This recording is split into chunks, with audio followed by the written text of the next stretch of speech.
Ben-Hur, chapitre 4, le premier Noël.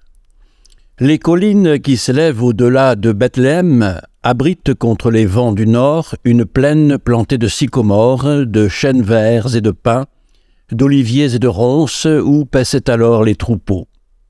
À l'extrémité de cette plaine, opposée à la ville, s'élevait une fort ancienne bergerie, qui n'était plus guère qu'une ruine sans toit, entourée d'un enclos dans lequel les bergers avaient coutume de rassembler leurs troupeaux vers le soir. Le jour même où Joseph et Marie arrivaient à Bethléem, quelques bergers, au coucher du soleil, se dirigeaient vers cette bergerie. À la nuit close, ils allumèrent un feu près de la porte, prirent leur repas du soir et s'assirent pour se reposer et causer, tandis que l'un d'entre eux montait la garde. Ils étaient 6, sans compter celui qui veillait. Comme ils ne portaient habituellement pas de coiffure, leurs cheveux se dressaient sur leur tête en touffes épaisses et rudes, leurs barbes incultes descendaient jusque sur leur poitrine, des manteaux faits de peau de mouton tournaient la toison en dedans, les couvraient des pieds à la tête et ne laissaient de libre que leurs bras. De larges ceintures retenaient ces vêtements grossiers autour de leur taille, leurs sandales étaient sordides. À leur côté pendaient des gibecières contenant du pain et des pierres soigneusement choisies pour les frondes dont ils étaient armés.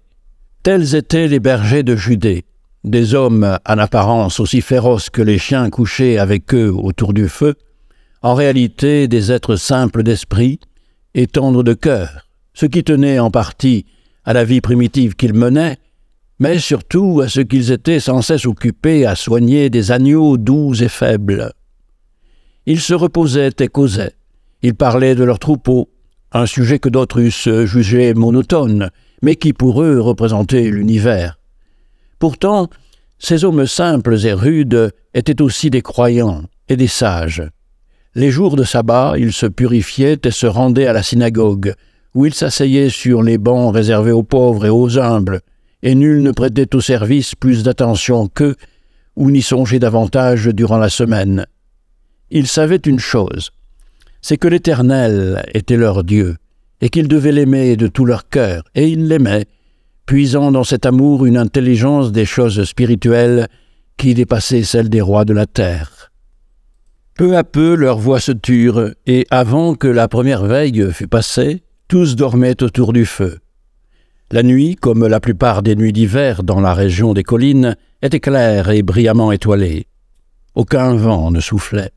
L'atmosphère était d'une si parfaite limpidité, le silence si profond qu'on eût dit que le ciel se penchait vers la terre pour lui annoncer tout bas de mystérieuses nouvelles. Devant la porte, le garde allait et venait.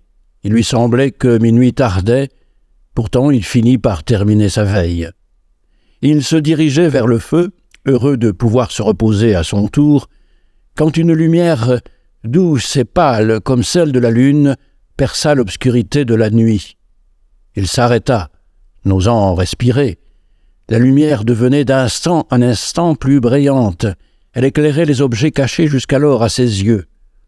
Un frisson, causé non par la fraîcheur de l'air, mais par la crainte, le secoua.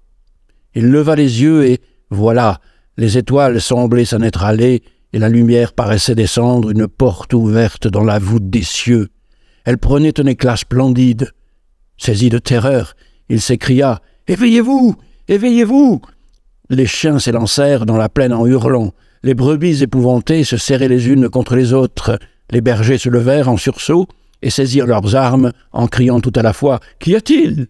Regardez, le ciel est en feu !» Soudain, la lumière devint si éblouissante qu'ils tombèrent sur les genoux, leurs fronts s'inclinèrent jusqu'en terre, et ils auraient rendu l'âme de frayeur si une voix ne leur avait dit « N'ayez point de peur, car voici, je vous annonce une grande joie qui sera pour tout le peuple. » La voix, une voix pure et claire, d'une douceur infinie, pénétra jusqu'au plus profond de leur cœur et calma leur frayeur. Ils virent au centre d'une grande gloire un homme vêtu d'une robe éclatante de blancheur. Au-dessus de ses épaules s'élevaient les extrémités de 2 grandes ailes ployées et lumineuses. Sur son front brillait une étoile. Ses mains s'étendaient vers eux pour les bénir. Son visage était d'une beauté et d'une sérénité divine. Ils avaient maintes fois entendu parler des anges, et souvent ils en parlaient entre eux. Maintenant ils se disaient « La gloire de Dieu est sur nous, et celui-ci est le même qui est apparu autrefois aux prophètes sur les rives de l'Ulaï. » Et l'ange continua « Car aujourd'hui en la ville de David, le Sauveur, qui est le Christ, vous est né. » Il y eut encore un silence, durant lequel ces paroles se gravaient dans leur cœur. « Et ceci vous servira de signe, c'est que vous trouverez le petit enfant emmailloté et couché dans une crèche. » Le héros ne parla plus. Il s'était acquitté de son message, mais il demeurait encore près d'eux. Et tout à coup, la lumière dont il semblait être le centre devint toute rose et se mit à trembler. Alors, aussi loin que la vue des bergers pouvait s'étendre, ils virent aller et venir des ailes blanches et des formes radieuses, et ils entendirent des multitudes de voix qui chantaient à l'unisson. « Gloire soit à Dieu au plus haut des cieux, paix sur la terre et bonne volonté envers les hommes. » Après cela, le héros leva les yeux comme pour solliciter l'approbation d'un être invisible, puis il déploya ses grandes ailes, toutes blanches dans les bords, et risées comme la nacre dans les parties ombrées, s'éleva sans effort et disparut au regard. Tout redevint obscur autour d'eux, mais longtemps encore, ils entendirent descendre du ciel ce refrain, toujours plus atténué par la distance. « Gloire soit à Dieu, au plus haut des cieux, paix sur la terre, bonne volonté envers les hommes. » Quand les bergers eurent repris pleine possession de leurs sens, l'un d'eux dit aux autres « C'était Gabriel, le messager de Dieu. N'a-t-il pas dit que Christ le Seigneur est né? Oui, c'est là ce qu'il a dit. N'a-t-il pas dit aussi que c'est dans la ville de David, dans notre Bethléem, que nous le trouverions, un petit enfant enveloppé dans des langes et couché dans une crèche? » Celui qui avait parlé le premier réfléchit un moment, puis il s'écria comme s'il venait de prendre une soudaine résolution. « Il n'y a qu'un endroit à Bethléem où se trouvent des crèches, c'est la caverne. Frère, allons voir ce qui s'y est passé. Il y a longtemps que les docteurs et les sacrificateurs attendent le Christ. Maintenant qu'il est ici, allons l'adorer. Mais les troupeaux, le Seigneur en prendra soin. Hâtons-nous de partir. » Alors, s'étant levés tous ensemble, ils quittèrent la bergerie. Ils traversèrent la montagne, puis la ville, et arrivèrent à la porte de l'hôtellerie, où veillait un homme qui leur demanda ce qu'ils cherchaient. « Nous avons vu et entendu de grandes choses cette nuit, » répondirent-ils. « Nous aussi, nous avons vu quelque chose, mais nous n'avons rien entendu.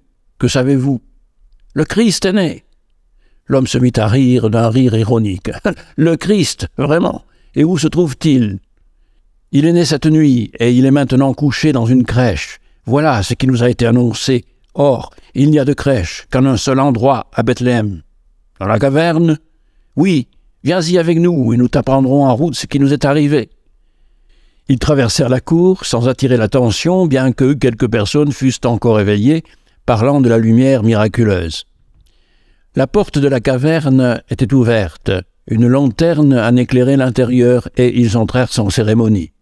« Que la paix soit avec toi, » dit le veilleur à Joseph. « Voici des gens à la recherche d'un enfant qui serait né cette nuit. Ils disent qu'ils le reconnaîtront à ceci, qu'il doit être emmailloté et couché dans une crèche. » Une vive émotion se peignit sur le visage placide de Joseph. « L'enfant est là, » dit-il. Il les conduisit vers l'une des crèches, et voilà, l'enfant s'y trouvait.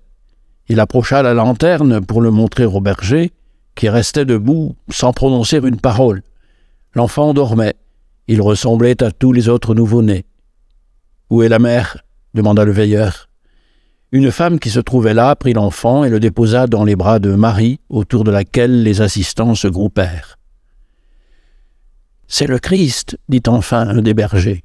« Le Christ » s'écrièrent-ils tous ensemble, et ils tombèrent à genoux, tandis que l'un d'eux répétait à plusieurs reprises « C'est le Seigneur, et sa gloire dépassera celle du ciel et de la terre. » Sans éprouver un instant de doute, ces hommes simples embrassèrent le bas de la robe de la mère et s'en allèrent, racontant leur histoire à tous les hôtes du caravansérail qui, éveillés maintenant, se pressaient pour les entendre.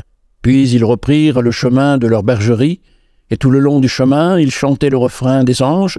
« Gloire soit à Dieu, au plus haut des cieux, paix sur la terre et bonne volonté envers les hommes. » Le récit de cet événement se répandit dans la ville, confirmé par tous ceux qui avaient été témoins de l'illumination du ciel, et durant les jours qui suivirent, un grand nombre de personnes visitèrent la caverne.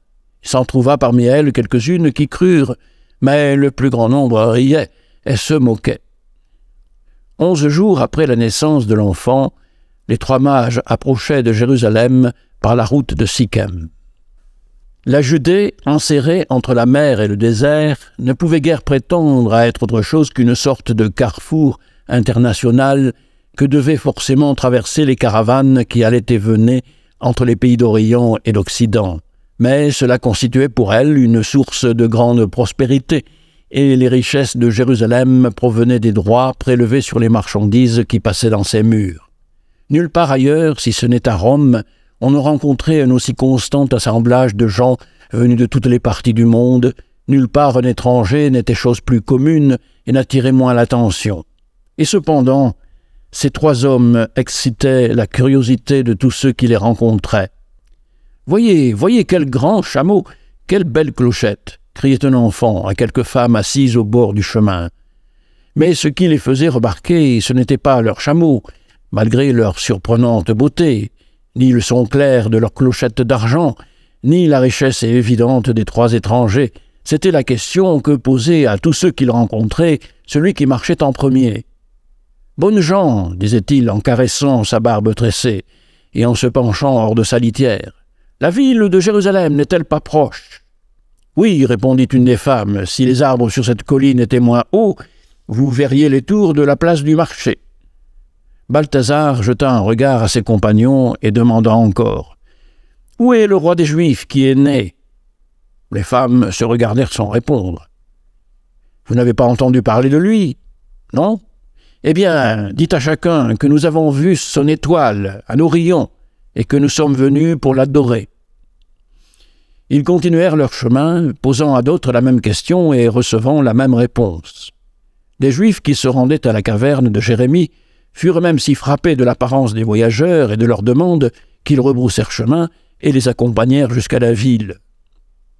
Les mages étaient trop absorbés par la pensée de leur mission pour prêter grande attention à la vue splendide qui se déroulait peu à peu devant eux. Mispa, le mont des Oliviers, les murailles de la ville, le mont de Sion, couronné de palais, de marbre, les terrasses étincelantes du temple de Morija étalaient en vain leur splendeur sous leurs yeux. Ils atteignirent enfin une tour très haute qui dominait la porte où se rencontraient les routes de Sichem, de Jéricho et de Gabaon. Une sentinelle romaine la gardait. « Nous venons de fort loin, à la recherche du roi des Juifs qui est né. Peux-tu nous dire où il se trouve ?» lui demanda Balthazar. Le soldat leva la visière de son casque et appela à haute voix. Aussitôt un officier sortit d'une chambre située à gauche de la porte. « Faites place !» cria-t-il à la foule qui se pressait alentour de lui.